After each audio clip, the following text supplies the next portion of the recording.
Sandra and Debbi Lund. Welcome back to the channel. And guys, we know it's been a while, but we will be doing a life update episode because in both of our lives there's been massive changes. Yeah, we have had some things going on. Yeah. I've moved into the office, which Ooh. was the shed.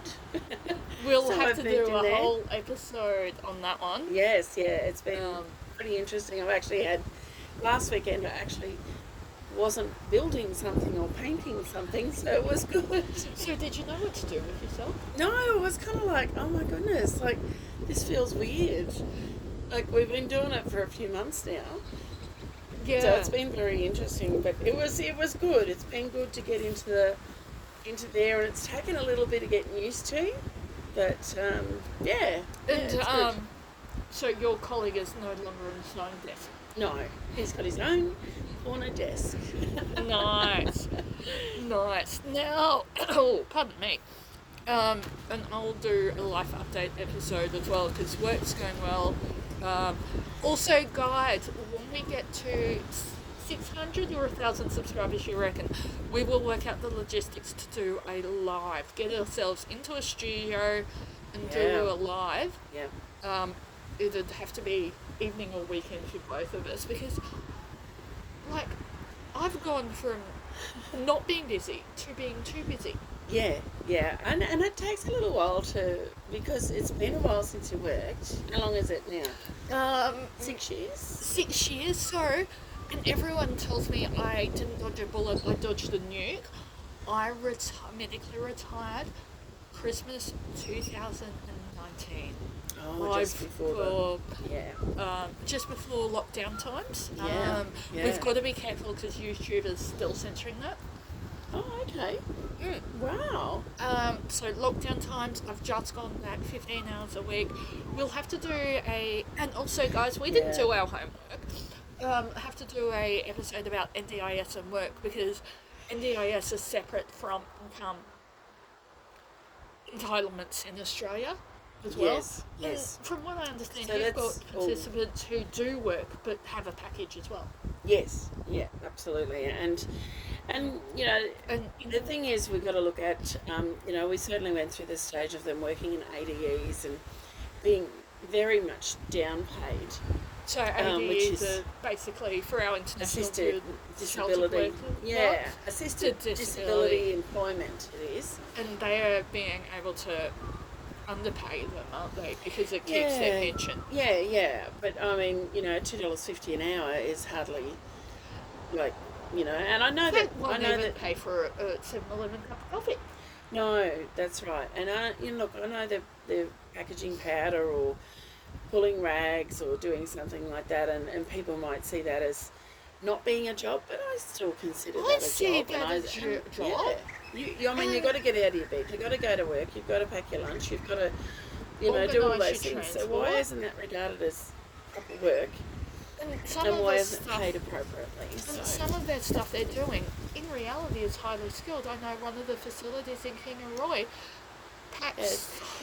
biscuits for the hospital, so they've got to Yeah. have food handling. yes, you've got to Um, have qualifications to and- do those kinds of things. So, I mean, and I think that's all been pretty much looked at in regards to the way that's set up and the way that's being done. But Yeah. to me, that's very, it's putting people with disability down. Like, I don't care how bad your disability is. If you're in a workplace doing a job the same as somebody else would do, then you should be paid appropriately. Yeah. And I do know that a lot of people are using economic linkages against the startup and micro business. They may not be able to because of behaviours, because of their disability, are better off working for themselves. So, Yeah. like, if they don't sleep that night, well, they can Yeah. sleep during the day and work during the night. Yeah. Or And it if they're depends in on housing, what they're that doing. might be Yeah, it depends difficult. on what they're doing. Like, some people are very cluey around computers. Like, I'm not. Goodness me, I need help if my G drive's not opening. But so your Gmail drive. yeah, so I'm just like, no, but everybody has something that they do very well. Mm. And people with disabilities are no different. They're no different. They have talents. Let's find those talents and expand that. And if that involves a micro business, fantastic. Good on them. Let them go for it. It is. And like me going back to work, yes, there's been a lot of things that have changed in community pharmacy, but your basic customer service, scripts in and out, medications might have been up or down schedule, but your basic customer service of how you're doing today does not change. No, that's right. But, I can't do retail. Retail's not my thing. So I can't do offices. Yeah, see, so everybody has a different thing. Like, I really struggle with retail, and I really struggle with the upsell and all that kind of stuff. I just can't do it. I used to do surveys, where you interview people and talk to them about different things. The survey was fine, but to then try and upsell something, no, it's just not me. I tried all those, the not the Tupperware thing, but I did perfumes, I did children's games when I was doing family daycare. Yeah. I did children's games and stuff for a little while, which, I enjoy doing, but the whole party scheme thing is... No, and I just can't. I can't push, and I think you've got to be really pushy and that kind of personality to do that, and I just can't do it. And they are kind of very much stuck in the 80s, and because now everything's online. Well, yeah, and that's right. There's not a lot of that. We don't have Tupperware. Like we've got Tupperware in Maya, but we don't have Tupperware through the party plans anymore. So it's don't have an interesting phenomenon, really, because I remember in my mum's day, and you would know the same. I mean, everybody probably overseas as well went through the whole thing of the Tupperware party, and we had, like you had your little treats and everything afterwards, and and then the men would go off and do their own thing, and it was a very social thing. It was. I think we miss out on that socialness. The socialness.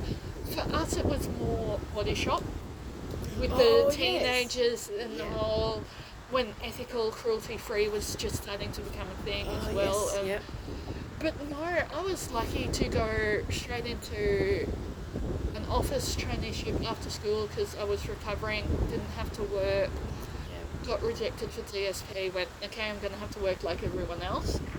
Then I could not do it. Did retail pharmacy course and I've never looked back. I've been in and out of it due to health, but and the thing is, when you step back into work, when you haven't worked for a while, it takes a bit to get yourself going again.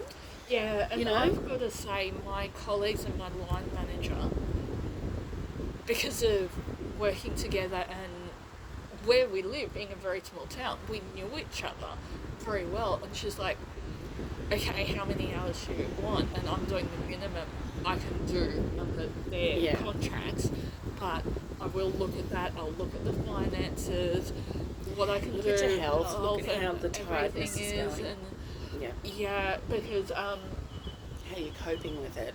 Because like this is the things that we have to consider as well. But even someone without a disability, mental illness, would have to consider as well. But NDIS and Services Australia don't talk to each other, so that is and your DSP is very much separate to your NDIS. So, and I've got to report and be aware of that. I've had participants that have been on NDIS but not had a DSP, not had the pension, the disability pension. And then I've had people with a disability pension that haven't had NDIS. And this is where I think foundational supports are trying to cover those cracks of as well. There's definitely gaps in the systems, there's no doubt about it. I mean, the whole thing could do with a big revamp. I mean, we're very lucky in Australia for what we have got, though. Oh my goodness. Yes, let's be grateful. Yeah. But that leads us in, we were going to do a whole other video, but that leads us into impairment notices. Good or bad, or a mixed bag, because... I think it's a mixed bag. I think impairment notices, I mean... We are sitting here getting blown away. It's crazy. But I finally remembered Squish Pickles. Has he got a water thing in him? I think I might need that this morning. My hands are freezing. We should. Like, guys, I am saving up for a studio as well, but it will come in time. Yeah. And We as could have my used the office this morning. I didn't even think we think could have about used that it, this because we're morning. so used to recording in a car. No, and my offsider's usually there, but he's working from home today. And my admin didn't start till 10. So, Oh, should we have could thought do about that. that. But anyway, it's still a bit of a mess, I must confess. When we also just housekeeping, podcast is still up as well. We are trying to get to the podcast. It's just, as I said, things in my personal life, things in your personal life, getting into a studio, because we've heard you, we know the sound quality is horrendous. I don't know how it'll be today with that wind howling around us. And our poor producers, we are working on that. But impairment notices, mixed bag. And unfortunately, it is disability care, so you do have to have a deficit-based approach. That's right, and that's what they're looking at. They're really looking at, you may have this disability, but this is your actual what is going on day to day that you can't manage. Yeah. So that's what they're really looking at, is what you can't manage to do. Now, I had someone that had a stroke, but the stroke never really affected him. So there was no impairments that came out of the stroke, but he had an accident with his back, which meant that he couldn't stand for long, he couldn't sit for long, he couldn't make his bed. So in reality, the thing is as well, I did a support coordinators webinar the other day, and they're talking about ensuring that if your impairments, what would be considered an impairment, is not on your list of disabilities or doesn't reflect into your list of disabilities, get onto that and make sure that it does. Because I've got a young girl who they've got her down for intellectual disability, but her mobility is actually really affected. She has a physical disability as well, so we're going to sort that out and get that sorted out and that impairment fixed, because she's put in for an e-trike, which I know she won't get because it's just intellectual disability. So we need to rectify that in order to ensure that she gets the right equipment and the right funding to assist her with her actual physical disability. So, because the brain can do a lot to your body as well. Like, those signals aren't getting out. They're not getting through to your muscles for movement and different things. So, what they think of, I think when they go intellectual disability is that comprehension and cognitive, but it can actually also affect how you are physically. And that's not being noted and taken any notice of. So be very aware of those kinds of things. So watch the impairment things. Those impairment notices will start to come out very shortly in regards to what they consider are your impairments based on the disabilities that they have listed for you. Yeah. And you have 60 days. So, the OTs are just going to be overrun. So be very aware of it. The trouble is we don't know when these things are going to happen. No.